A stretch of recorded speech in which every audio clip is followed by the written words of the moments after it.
think about this. Creativity, the innate ability to access options, that's what creates revolutions. Mm-hmm. Oh, we're not going to do it the way we've always done it. This, that innovation sets in. It comes through technologies, accessing options, songs that blend styles. They create revolutions. Mm. Cross-culture creativity, I'll call it. Creates whole new genres, whole new subgenres. I mean, who would have ever thought that there would be a time that house and trance, screamo bands. Now let's couple that with bluegrass. Bluegrass and all the subgenres and newgrass and swamp grass. Mm-hmm. It used to just be, the high lonesome sound at one time in Kentucky. But then it's bluegrass. Now it's newgrass. Now it's swamp grass. Medieval and Baroque music evolved until there was a revolution that introduced classical and all the... And think about all the indigenous nations, styles, unique to nations, unique people groups, along with regional musical dialects and accents. When I think of style, I think like jazz, blues, and a big band. Is there no limit? Ragtime. How many times is music going to be reinvented? Yeah. And some of it does just kind of stays captured in these little hidden cultural pockets. But some of it becomes so revolutionary that it takes hold, and then the blending starts. Mm-hmm. Rock, for example, well, not only do we have rock, now we have classic rock. Mm-hmm. We have southern rock. So now you start seeing it become localized, and then it'll rise up and have its day in the sun. Southern rock, hard rock. Well, they couldn't stop there. Now we got 80s rock. Now we got 90s rock, and then that somehow creates a way for rap and hip hop. Yeah. And now there are so many. I'm too old to keep up with them, and way too slow. And on some levels, a little bit too old to care, because I know that some of them are just going to have their day in the sun, whereas if I hear it, I can appreciate your passion, and I can appreciate what you're doing, but I don't feel it's going to become something that demands my attention, because it's going to be a revolution starting. Yeah. And then a few times I've been wrong. Mm-hmm. What in the world? Yeah. Look at the audiences these people are drawing. Look at the impact they're having on culture. Look at the language that they're giving to a generation by doing what they're doing. Yeah. And maybe I don't have particularly a good taste for it. Mm-hmm. But nonetheless, I mean, it's being recorded and released, and how could that? Yeah, I've heard a few that I'm saying, how in the world does that even become a public expression? Yeah. I couldn't even value that enough to embrace it as a public expression. But then somebody begins to emulate that because it touched them. Yeah. And it just keeps on. While the evolution is happening, revolutions will take place. Yeah. Some people are wired more to try to fit their artwork into a genre, and then some people just don't care, and they're bold enough to just say, I don't know what genre this is, I'm just going to put it out, Yeah. Is there... And then somebody cares. Yeah. All of a sudden, which is awesome. And in context of what we're talking about, it's like we need more people that are not afraid to try to fit into a genre, not afraid to take their music out of the framework of right versus wrong. Yeah. And is that something we could practice? Is that something that can be learned? Or is it just some people are just wired differently? Some people want to conform, other people want to... Well, I think it's a part of the nature of our individualism. Some people are just born revolutionaries. And when somebody begins to respond to what they're carrying, it becomes addictive. And then it can become somewhat of a movement. I think where we miss it sometimes, Eric, I believe, is in pursuing that to be the full expression of our music. What if our music really is something very personal, very beautiful, very innocent, and not necessarily created for the stage? But because of comparison, it shuts us down, and we no longer, because we compare ourselves to those that are getting all of this attention. Yeah. And nothing will kill your creativity quicker than comparison. Mm-hmm. And competition. Okay, a record business meeting. Look what we're competing with. Here's what we're competing with, and they got all the demographics and the data and all this stuff to try to figure out how to fit in a market and create little niche markets and all that stuff. Get you a guitar and go sit by a creek somewhere and live your life, and live it with enough passion that maybe one of these days your gift might make a way for you, instead of you driving yourself into disappointment and all that. But, and that's only one answer. I know that's a far more complicated issue and question in the poet's heart and in the creative's heart and mind, because there is a certain amount of, this is a strange combination of words, but there's a certain amount of holy prestige or edification that can come when you know that what you're doing really touches somebody or appeals to somebody, and you want it to be out there for that very reason. Yeah. But sometimes it's okay to be the one that's watching the parade for a season or whatever, and enjoying who you are instead of who you think they've become. Yeah. Because that's not always what it's. Yeah. Yep. And isn't there something, you said something, I think I have it somewhere over here, but there was something about knowing whose voice you're kind of emulating. But it's like, there's something freeing about just being able to be clear and unapologetic about, and honest about, I learned this style of voicing from this person. I learned, took from this genre. And, you'd feel like that entraps you more in a certain genre or a certain sound, but it actually frees you to be yourself if you just own the fact that you kind of copied from all these different places and where you got everything from. How does that work? Yeah. Well, typically you will emulate whoever has the greater emotional impact on you. If you're a singer and whatever singer out there, when they sing, it did something in you. And now when you sing, you'll start hearing or emulating. Now the problem is when we become emulators that are emulating the emulators and imitating the imitators until we become imposters, now it's a false sense of who we completely lose ourselves. We're no longer there. I think when I heard Mickey Newberry sing, my gosh, my life changed. Or you might say, when I heard Johnny Cash, not necessarily a polished, skilled singer, but he was one of those, almost carried that bohemian poet bard kind of thing that shaped culture, but not with the finesse. Or guitar players do the same thing. When you play guitar, you'll start finding yourself emulating Stevie Ray Vaughan because of the power he played with. Did you ever hear? They asked him one time, they said, now how much energy do you give to learning the skill and the finesse with the guitar? He said, finesse? He said, are you kidding? I play like I'm breaking out of jail, man.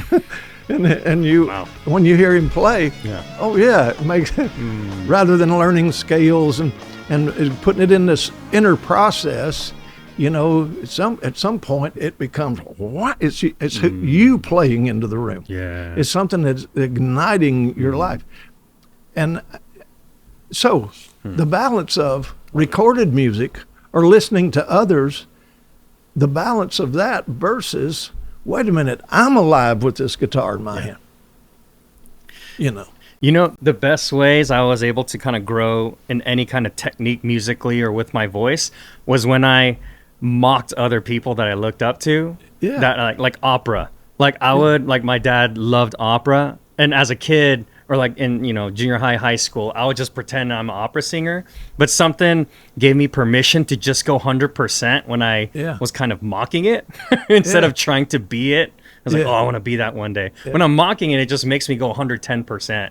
And then I just kept doing that, and it did something to help me to project and use my stomach and be, so it really affected me when I was just trying to mock it. And I think that's a perfect word. It gave you permission. Yeah. Guitar players will give you permission. Singers, songwriters will give you permission to explore the poetic ideas and the writing, even the writing process. And what is it anyways? You're to communicate a message, an emotion, to express creativity, to express your life, and then of course to express your worship.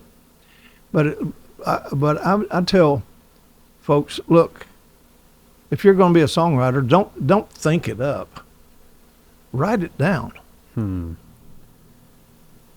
When it occurs. And see, music is something, and it's on, and that's by the way, that's on one of these pages in the 107 things. I think it's 99. Music, real music, occurs. It doesn't have to be contrived based upon other people's impact. Even. No, you're right. That gives you permission, but go ahead and let the music in you occur. Real music occurs. It usually happens when your noisy mind yields to the silent beauty that lives in your heart. So when your noisy mind of trying to get it right and finesse and scales and all that, Stevie Ray Vaughan, let it rip. That's that old idea of turn that Marshall stack up to 11, twist the knob off, throw it away. Now you're going to play with that. With that kind of passion. But over the years, the process and the product has changed, or what's produced out of. But we got to get back to where we're going to play that as a troubadour in the forest on the way to somewhere, and it becomes a part of what we carry. And that's the whole idea of singing a new song, shira, walk about as a minstrel, releasing your sound. So all of it's going to, everything that we see today, with all of its nuances and head scratching, you can take it all the way back to creators were created by the Creator to be creative, and that's one of the things that makes life be life when they find their song and they find their music and what they're to carry. Music occurs in a moment. And a song is sown then in the heart of the one who hears and is touched by the first note. If you're touched deeply enough to sing the second note, touched deeply enough, and pretty soon you carry. The song is then born out of responses and reasoning and communication mechanisms and so on. It's a dialogue with images and emotions and scenes that demand a soundtrack or an interpretation. And we can get too heady with those kind of ideas and just forget to sing. Yeah. And sometimes I think we need permission, because these structures, music industry, worship industry, all of those things have told us what it's supposed to look like, and then we lose our song and forget to sing. Yeah. Making writing a big deal, or music a big deal, tends to make it difficult. It's not a supernatural event to write a song. Let it be a natural, it don't have to be supernatural, let it be a natural expression of the life that you live. Writers write. Yeah. Singers sing. Listen to your own songs, not just recorded, or and go find the live music that makes you come alive. Yeah. And it may not be the big slick production. Now look at these concerts, way overproduced. Yeah. The heart is very seldom reached. It's the emotions that are bulldozed into this almost a frantic atmosphere of lights and explosions and I started to say hieroglyphics. Yeah. what is the fire? All that, blowing up things and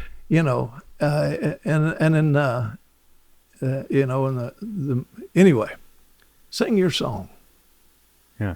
On singing your song, you probably experienced too, you run into a lot of musicians, rather than having something to say, they have like 1,000 ways to say nothing, you know?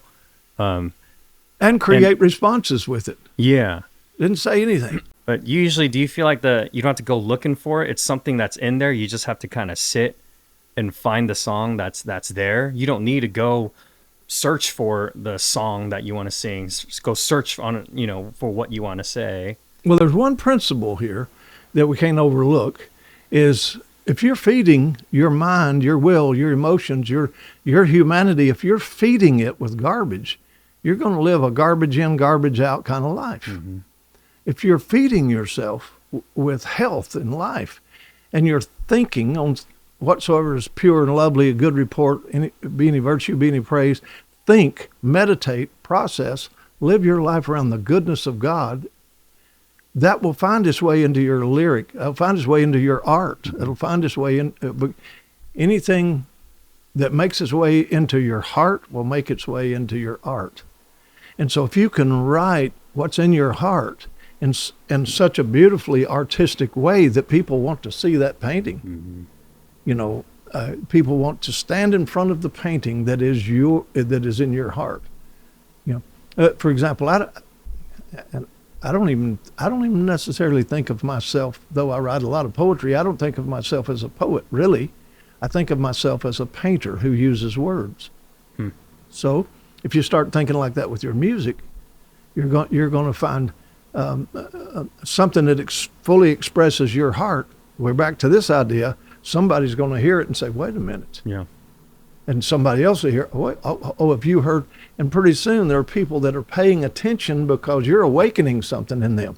Yeah. Remember that definition of the prophetic that I talk about? Mm-hmm. Prophecy is not about telling you what to do and how to do it, how to play it, where to stand, this stuff. That's not what prophecy is about.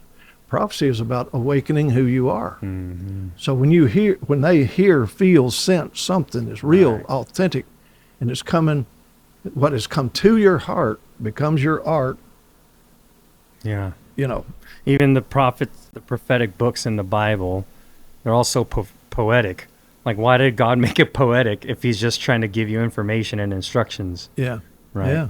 He wanted Israel to come alive. Yeah. Yeah. And that's a whole nother podcast. That'd be really a good one for us to explore sometime. Mm. Well, hey, this has been a good time. That's good. Or we don't have to stop if you don't want to.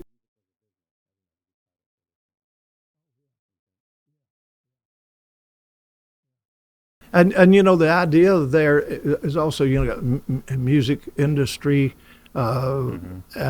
worship industry. But anytime you industrialize something, it changes its nature. Mm. Because now it's reproduced rather than lived out as a process. So we're going to produce this record to have the same effect, only a more powerful effect, because in this industry, the marketability that appeals. So we're going after a market. Yeah, we're going after a demographic. Some markets and demographics were born, and even some of the things in our language, in our culture, changed as a result of musical genres being identified. Yeah. Or demographics being identified. Mm-hmm. There used to not be such a thing as a teenager. Hmm. But then it became a marketable demographic when Elvis shook his hip. Hmm. Now it used to be just fathers and sons and daughters and children and that kind of thing. But now there is a marked demographic called teenagers, and that's our market. Yeah. And Colonel Tom Parker knew how to capitalize on motivating these little subgenres of humanity, or created a genre around that marketable. And man, it caused no small stir. Why? Yeah. Because Elvis stepped up with something that was not just the evolution of music moving by. Yeah. Suddenly there was a revolution. Mm-hmm. And you could hear the scream, the revolts, of course the Beatles capitalized on the same thing. Yeah. And all of it industry driven by these young guys that all they knew was, wow, what's happening with my life? Mm-hmm. What made its way into my heart became my art, and now it began to a great degree to become distorted. Mm-hmm. by the marketers. Yeah. So it's a strange dynamic, and it continues to happen. You can find it in all the genres today, because ultimately the goal is to impact the world with your music, and impact everything's that drivenness to a dream, And then along will come those that have been sitting in the woods playing long enough that they just walk out of the woods and it speaks something nobody expects,